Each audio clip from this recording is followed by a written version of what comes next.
আল্লাহ রাসূল সাল্লাল্লাহু আলাইহি ওয়াসাল্লাম হাদিস শরীফের মাঝে বলেন, ইন্নাদ দুনিয়া খুলিকাত লাকুম ওয়া আনতুম খুলিকতুম লিল আখিরাহ।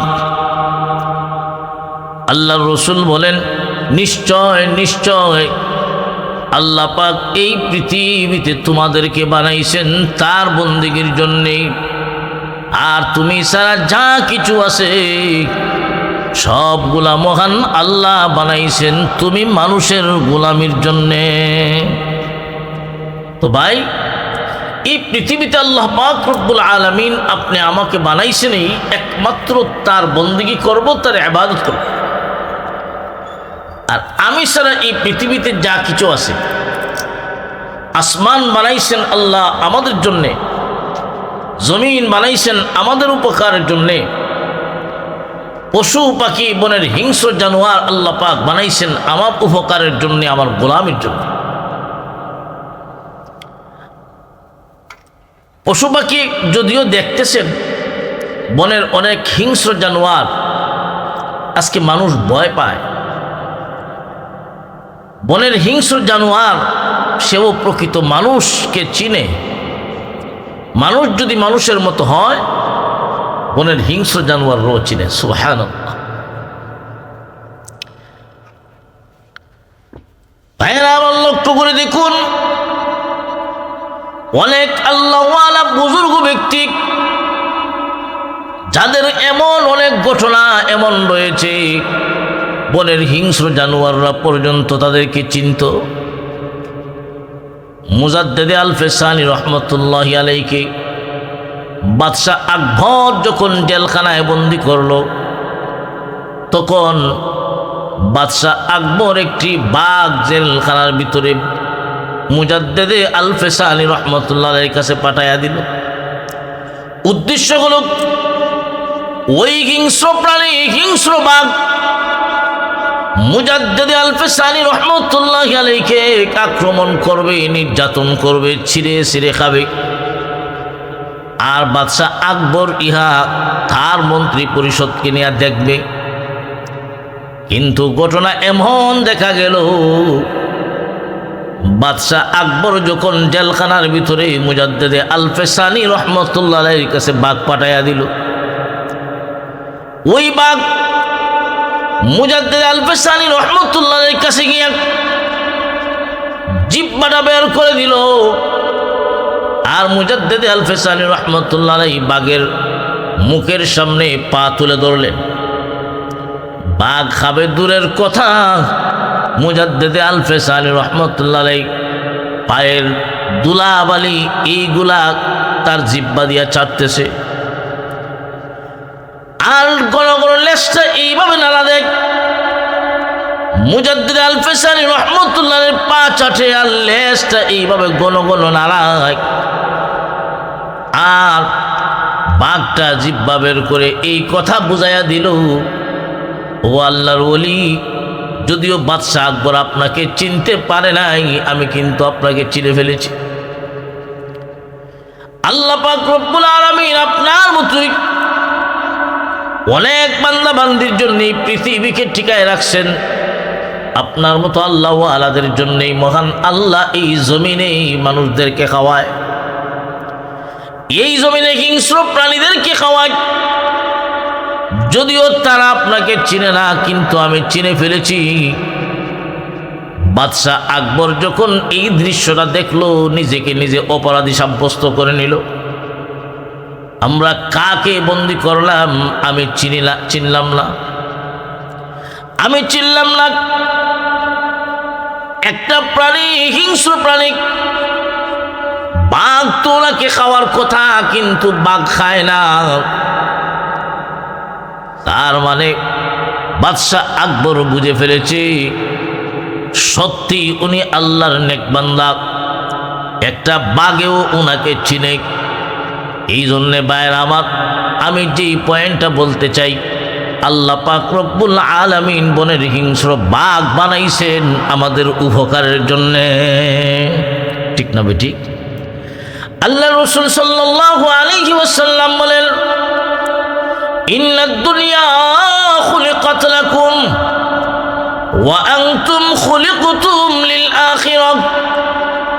আল্লাহ রাসূল বলেন, নিশ্চয় দুনিয়া বানাইছেন আল্লাহ পাক তোমাদের জন্যে, আর তুমি সারা এই পৃথিবীতে যা কিছু আছে রে সবগুলা মহান আল্লাহ বানাইছেন, সবগুলা বানাইছেন তোমাদের কল্যাণের জন্যে। ও মুসলমান ইমানদার, আপনি দেখতেছেন আকাশের সূর্য, এই সূর্য কিন্তু মানুষের গোলামি করে, চন্দ্র মানুষের গোলামি করে, গাছপালা বৃক্ষ তরুলতা এইগুলা মানুষের গোলামি করে, বনের হিংস্র প্রাণী মানুষের গোলামি করে, মানুষের উপকারের জন্য আসে। আপনি আমার শরীর যখন অসুস্থ করে মেডিসিন ব্যবহার করি, অনেক মেডিসিন বিষাক্ত সাপ দিয়া তৈরি হয়, সাপের বিষ দিয়ে আমাদের মেডিসিন তৈরি করা হয়। এই জন্যে আল্লাহ পাক রব্বুল আলামিন এই পৃথিবীতে যা কিছু যত মাখলুক আল্লাহ বানাইছেন সবগুলা বানাইছেন আমি মানুষের উপকারের জন্যে। সুবহানাল্লাহ। এজন্য বলতেছিলাম, অমানুষ তোমাকে আল্লাহ পাক রব্বুল আলামিন যে উদ্দেশ্যে বানাইছেন, তুমি যদি তোমার উদ্দেশ্য পালন করতে পারো, তুমি যদি আল্লাহর তাবে হইতে পারো, আল্লাহর বাধ্য হইতে পারো, তামাম দুনিয়ার সব কিছু মহান আল্লাহ তোমার তাবে বানায়া দিবে। তুমি আল্লাহর নেক বান্দা হয়ে যাও, তুমি তোমার উদ্দেশ্য পালন করো, তবেই দেখবা বনের হিংস্র প্রাণীরাও তোমাকে চিনবে। তাজকিরাতুল আউলিয়ার মাঝে একটা ঘটনা আনছেন। এক এলাকায় একটি সিংহ, বনের রাজা সিংহ, এই সিংহটা হিংস্র প্রাণী হয়ে গেছে। এই সিংহের যন্ত্রণায় মানুষ বড় অতিষ্ঠ। দিনের বেলায়ও মানুষ বের হয় না, রাত্রিবেলায় তো বের হই না। দিনের বেলায় মানুষ খুব সতর্কতার সাথে চলাফেরা করে। ওই গ্রামটা ছিল জঙ্গলের ভিতরে একটা গ্রাম। মানুষেরা দিনের বেলায় খুব হিসাব কিতাব সতর্কতার সাথে চলাফেরা করত, আর সন্ধ্যার আগেই সবাই ঘরের ভিতরে প্রবেশ করত। সন্ধ্যা হয়ে গেলে কেউ ঘর থেকে বের হতো না। অপরিচিত কোনো মানুষ যদি ওই এলাকায় আসতো, ওই মানুষটার জিন্দা ফিরে যেত না। সকালবেলায় ওই মানুষের কোনো অস্তিত্বই পাওয়া যেত না।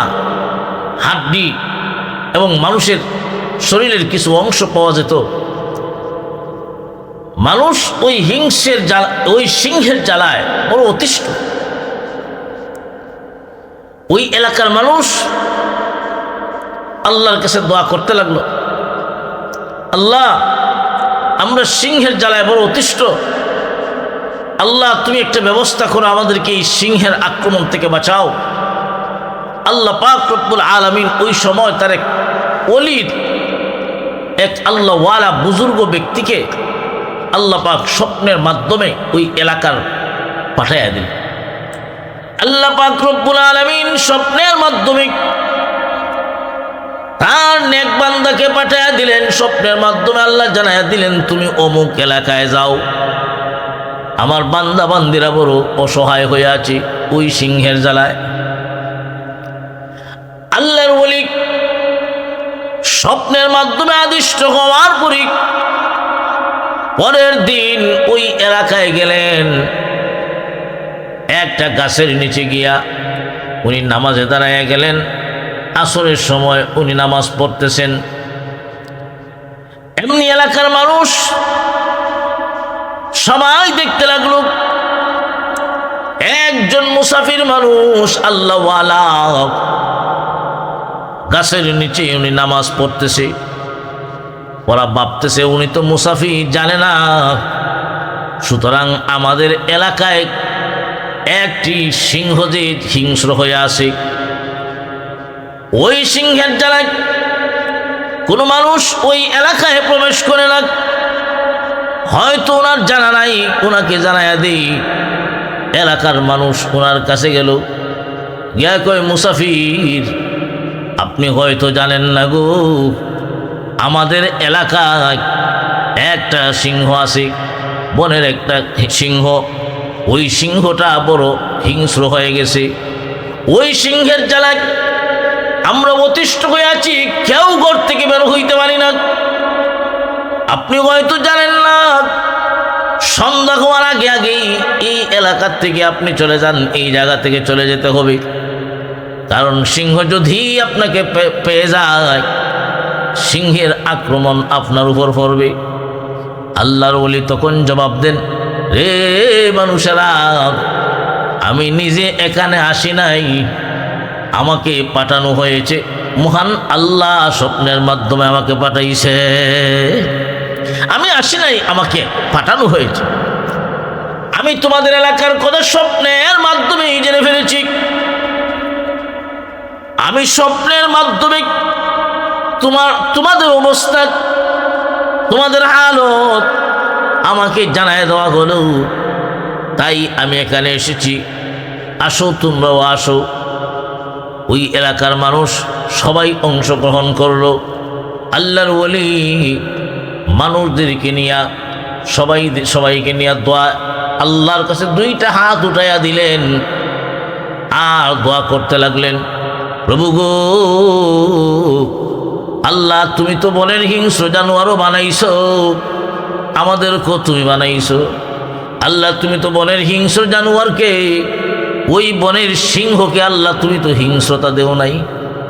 আল্লাহ, তুমি তো বানাইছো মানুষের গোলামের জন্য, তুমি তো বানাও নাই মানুষকে ভক্ষণ করার জন্য। ও প্রভু, তুমি তোমার ওই সিংহকে আল্লাহ তুমি হিংস্রতা দূর করে দাও, তার মেজাজ, আয় আল্লাহ, ওই হিংসের মেজাজ যেন, ওই সিংহের মেজাজ যেন হিংস্র না হয়। আল্লাহ, তুমি তোমার প্রাণী সিংহের অবস্থা নরম মেজাজ, মানুষকে যেন আক্রমণ না করে এমন বানাইয়া দাও। আল্লাহর ওলি মানুষদেরকে নিয়ে দোয়া করতেছেন, এমনি ওই সিংহটি জঙ্গলের ভিতর থেকে বড় বড় ডাক দিয়া আওয়াজ করে মানুষের সামনে হাজির হয়ে গেল। মানুষের সামনে হাজির হয়ে গেল।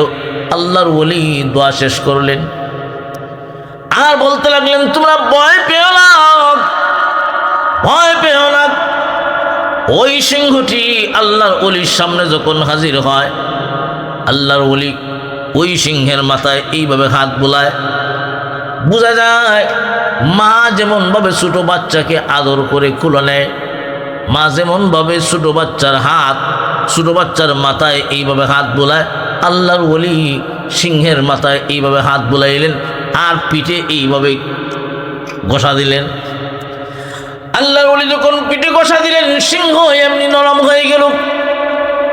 কি ডাক দিবে আর কি হিংস্রতা দেখাবে, সিংহ যা যেমন আচরণ করলো বুঝাইয়া দিল, ও আল্লাহর ওলি, আমি যা করেছি সব অন্যায় করছি। সিংহ এমন ভাব প্রকাশ করলো, খুব নরম মেজাজ, কোনো আওয়াজ নাই, আদো বলা হয়ে গেল। আল্লাহর ওলি ওই সিংহের মাথায় হাত বুলাইয়া দিলেন, হে সিংহ, মহান আল্লাহ তো তোমাকে মানুষ ভক্ষণ করার জন্য পাঠায় নাই, মহান আল্লাহ তো তোমাকে পাঠাইছেন মানুষের রক্ষণাবেক্ষণ করবে। আল্লাহর ওলি তখন আল্লাহর কাছে দোয়া করলেন, প্রভু ওই সিংহের হিংস্রতা তুমি দূর করে দাও। আজ থেকে ওই সিংহ যেন ওই এলাকার জন্য রক্ষক হয়ে যায়, ওই সিংহ এলাকার নিরাপত্তা দিবে। আল্লাহ নিরাপত্তাকারী হিসাবে তুমি গ্রহণ করে নাও। আর সিংহকে জানায় দিলেন, আজ থেকে তুমি ভক্ষণকারী নও, তুমি হলে এলাকার রক্ষক। সুবহানাল্লাহ।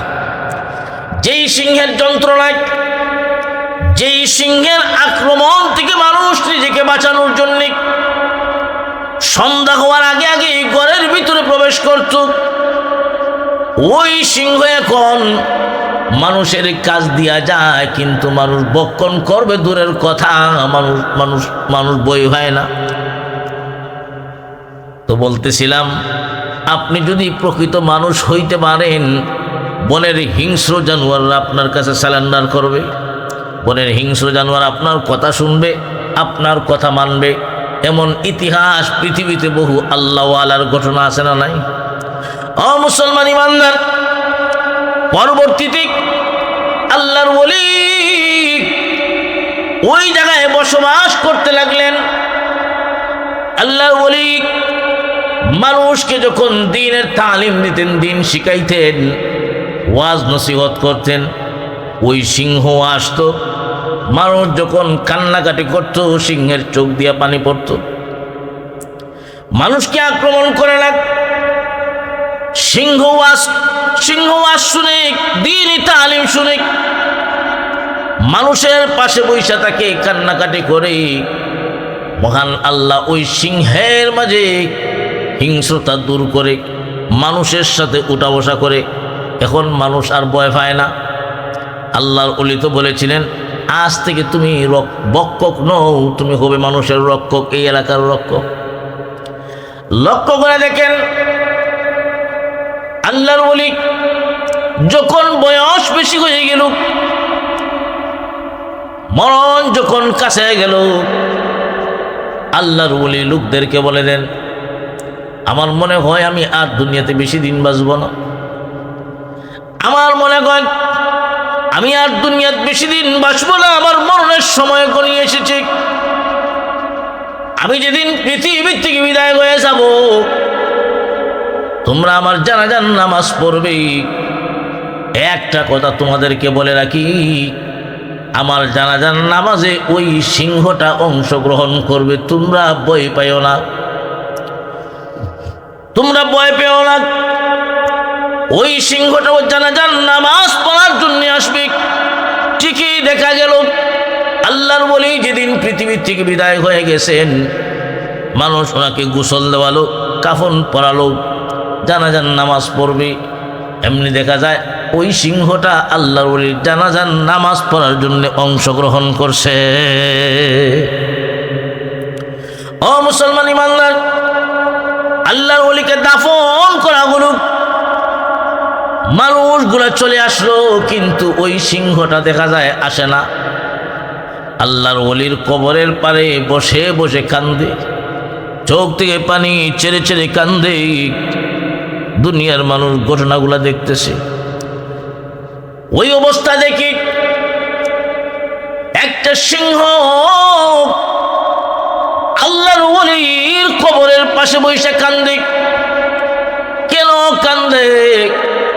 একজন আল্লাহওয়ালা, একজন আলেম যখন দুনিয়ার থেকে বিদায় হয়ে যায়, একজন আলেমের মৃত্যু একটা আলমের মৃত্যুর সমান। একজন আলেমের মৃত্যু দুনিয়া মৃত্যুর সমান। আল্লাহর রাসূল বলেন, মৌতুল আলেমে কাউমতুল আলমে। আলেমের মরণ যেমন একটা জগৎ মারা গেল, যে আলেমের উসিলায় মহান আল্লাহ বনের হিংস্র জানোয়ারকে টিকায় রাখছে, যে আলেমের উসিলায় সমুদ্রের প্রাণীদেরকে আল্লাহ পাক খাওয়ায়, যে আলেমদের উসিলায় তমাম দুনিয়ার মানুষদেরকে আল্লাহ খাওয়ায়। ও মুসলমান ইমানদার, দুনিয়ার মানুষ কিন্তু তখন দেখবেন আলেম চিনে না, কিন্তু একটা বনের সিংহ, হিংস্র প্রাণী আলেম চিনে। আল্লাহওয়ালার কবরের পাশে বৈশা থাকে, আল্লাহওয়ালার কবরের পাশে বৈশা কান্দে। কারণ সে কি হারাইছে ওই সিংহ জানে। কিছুদিন পরে ওই বাঘ ওই এলাকার ভিতরে এমন ভাবে হয়ে গেল, আল্লাহর ওলি যে বলেছিলেন, আজ থেকে তুমি বক্ষক নও, আজ থেকে তুমি হবে এলাকার জন্য রক্ষক, পাহারাদারি করবা। কিছুদিন পরে একজন মহিলা তার একটা ছোট বাচ্চাকে নিয়ে ওই জঙ্গলে গেল কোনো গাছগাছালি আনার জন্যে, ঔষধের গাছগাছালি আনবে। জঙ্গলের ভিতরে গিয়ে তার ছোট বাচ্চা রাখা গেল। ওই মহিলা তার বাচ্চারা যখন হারিয়ে গেল, ওই বাচ্চাটার নাম ছিল সালমান। ওই জঙ্গলের ভিতরে বাচ্চা হারাইলো, মা বাচ্চাটার খুঁজতেছে। আল্লাহু আকবার, আল্লাহু আকবার। এমনি তাকায়া দেখা যায় মা যখন তার বাচ্চাকে খুঁজে নাম ধরে যখন ডাক দেয়, ওই সিংহটা আল্লাহর ওলির কবরের পাশ থেকে গিয়া জঙ্গলের ভিতরে গিয়া একটা গর্তের ভিতর থেকে ওই বাচ্চাটাকে বা ওই সিংহ নিজের পিঠে উঠাইয়া মায়ের সামনে হাজির করছে।